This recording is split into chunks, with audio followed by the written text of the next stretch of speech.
Capricorne, bonjour à toutes et bonjour à tous, j'espère que vous allez bien. Merci beaucoup pour votre présence pour cette nouvelle vidéo dans laquelle nous allons parler des énergies qui seront peut-être vos énergies pour ce premier semestre de l'année 2023. Alors, pour ce tirage, j'ai utilisé deux jeux. Un premier jeu qui nous donne une indication très générale sur une évolution qui pourrait être la vôtre pendant ce semestre.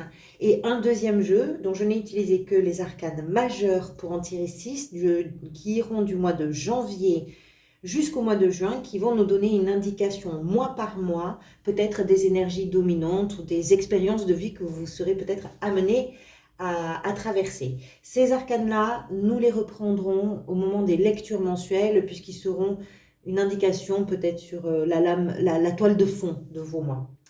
Alors, très joli tirage. Vous avez pas mal de deniers ici, on va voir ça. Donc peut-être qu'il est question pour vous de choses factuelles, professionnelles, financières, davantage qu'autre chose. On va voir ça. Vous avez au cœur du tirage la carte qui pourrait être la clé pour vous de ce semestre, c'est le roi de denier qui représente la stabilité, qui représente l'abondance, qui représente la solidité de tout ce que l'on construit pour pouvoir être tranquille, pour avoir l'esprit serein. Ce roi, c'est la carte la plus aboutie des deniers qui sont associés à la matérialité, aux finances, à l'héritage, au patrimoine, au territoire, et qui nous indique que, dans la mesure où c'est la carte la plus aboutie, qui nous indique que peut-être tout ce semestre vous permet de stabiliser une situation, de vous rassurer, de vous mettre à l'abri, d'entrer dans une période peut-être davantage d'abondance que ce que vous avez connu jusque-là, pourquoi pas. Elle peut parler de finances, effectivement, qui se stabilisent et qui... Vous avez quand même pas mal de cartes de denier. J'ai envie de vous dire que si vous aviez des préoccupations, ce qui n'est pas impossible, parce qu'ici, dans ce qui vous a amené vers ça, il y a la reine de denier, donc qui peut nous indiquer qu'il y a peut-être eu des inquiétudes pour vous, concernant justement le travail ou concernant les finances. Donc, vous stabilisez quelque chose. Vous travaillez à pérenniser quelque chose. Vous travaillez à mettre en place, en ordre, votre tranquillité à vous. Le roi de denier, c'est vraiment celui qui regarde l'avenir, mais alors avec un calme absolu. Tout va bien. Tout va bien. Pas par hasard, hein, parce qu'il a bossé pour. Hein. C'est lui qui a fait que tout aille bien. C'est lui qui a construit. Lui ou elle, peu importe. Hein, on parle d'une énergie. Qu'est-ce qui vous a amené vers ça? Deux cartes sont venues. Donc, la reine de denier avec la force. Ça nous indique deux choses possibles. Soit, effectivement, que vous avez fait de votre mieux parce que vous avez été soucieuse et soucieux de votre... on va dire de votre vie, mais pas uniquement la vôtre, peut-être aussi des gens qui vous entourent, de vos enfants, de vos parents, de je ne sais pas quoi, et que vous avez su vous confronter à certaines choses, peut-être, pour pouvoir effectivement aller vers cette stabilité et vers cette abondance qui est représentée ici avec le roi de denier. Ça peut nous indiquer également que vous avez eu peur, et qu'il vous a fallu justement surmonter vos peurs.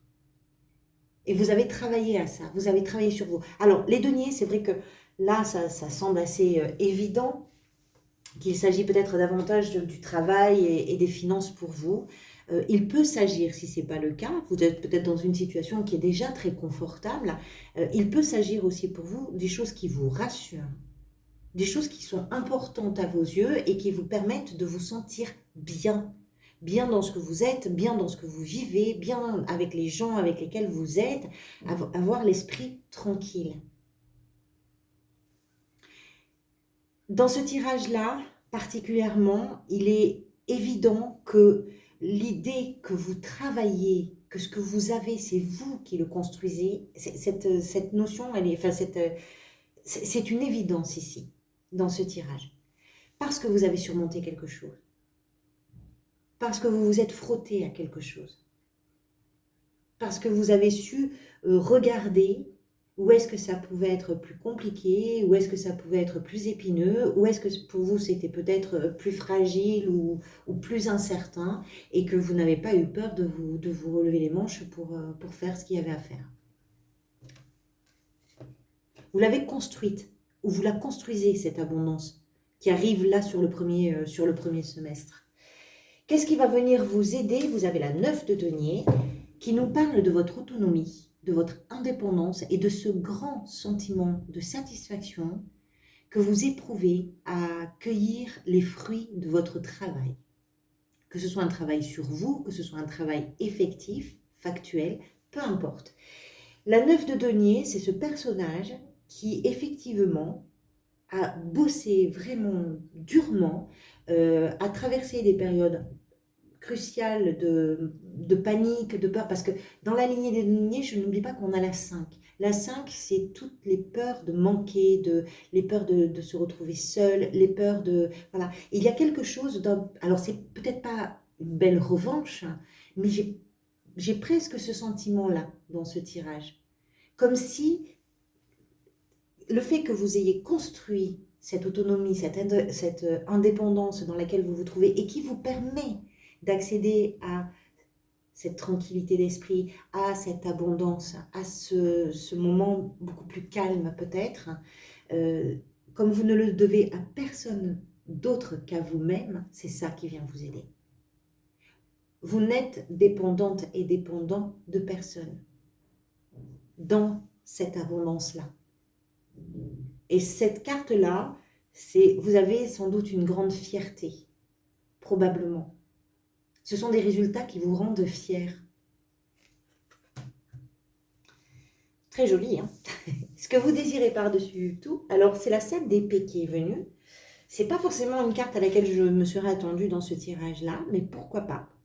La 7 d'épée, c'est une carte de ressenti. Avec les épées, vous savez, elles sont associées à la communication, au mental. La 7 d'épée nous parle de ce ressenti qu'on peut avoir parfois un peu gênant, un peu, oui, gênant, parce que les choses ne sont pas claires, les choses ne sont pas dites, elles ne sont pas avouées, elles ne sont pas assumées, elles ne sont pas énoncées, elles sont un peu cachées, un peu, on ment un petit peu, on arrondit les angles. Bon, alors forcément, c'est pas ce que vous voulez. Je pense que vous voulez sortir de ça. Peut-être que pour vous construire votre tranquillité d'esprit, votre confort, votre abondance, peut-être que tout ce travail que vous avez fait, qui porte ses fruits, qui vous permet d'avoir une forme de liberté, l'autonomie et l'indépendance, c'est aussi une liberté, peut-être que vous l'avez fait par moments en trichant un petit peu, ou en étant dans des situations où les choses n'étaient pas claires. Peut-être aussi que vous ne vous êtes pas avoué certaines choses, c'est possible. Ça va dépendre vraiment de votre situation. Cette 7 d'épée nous explique que vous avez envie de sortir, justement, de ces flots, de ces petits chemins un peu plus sournois par lesquels ça passe parfois, les situations, les relations, les mots,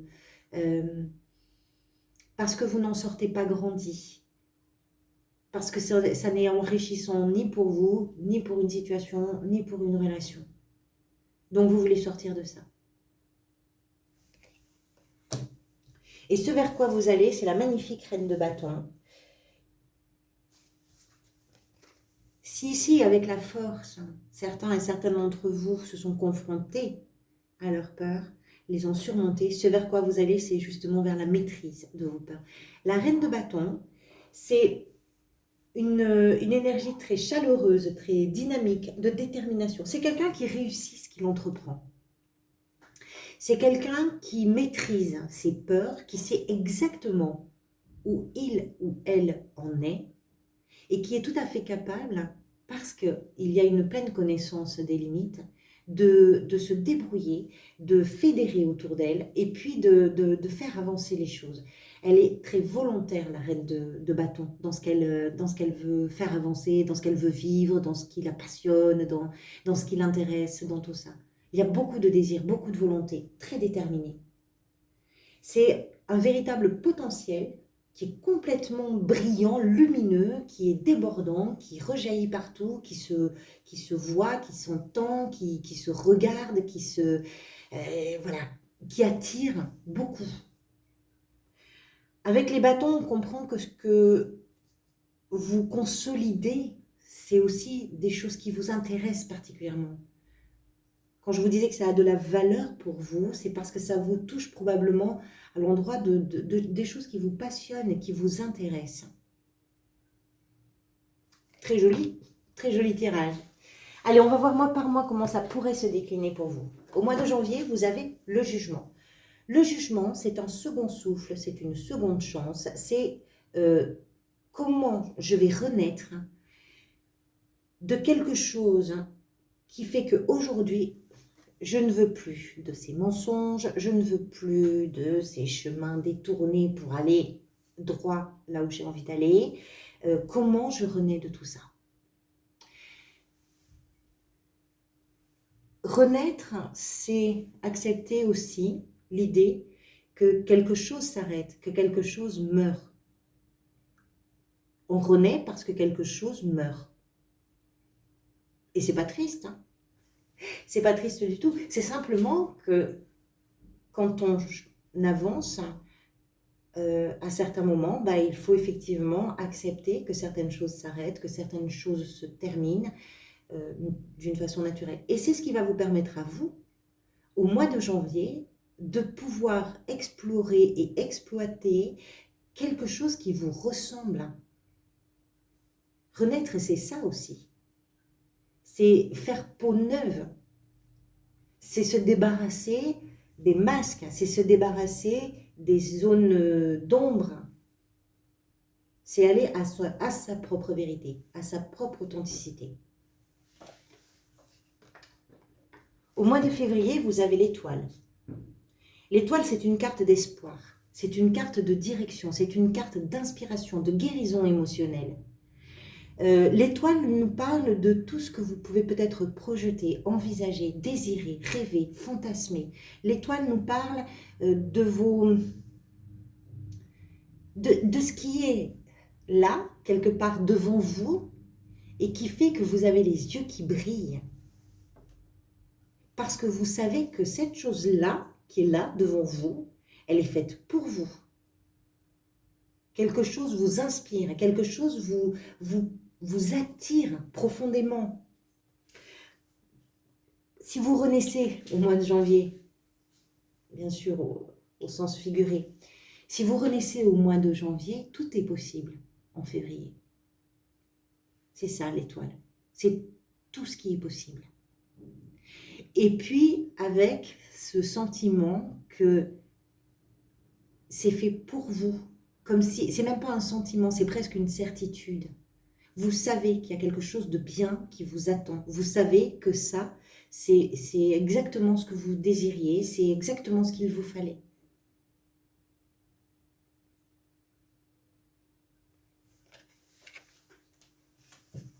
Le mois de mars, les choses commencent à bouger au mois de mars. Le chariot, c'est un véhicule, ça se met en mouvement, ça se met en route.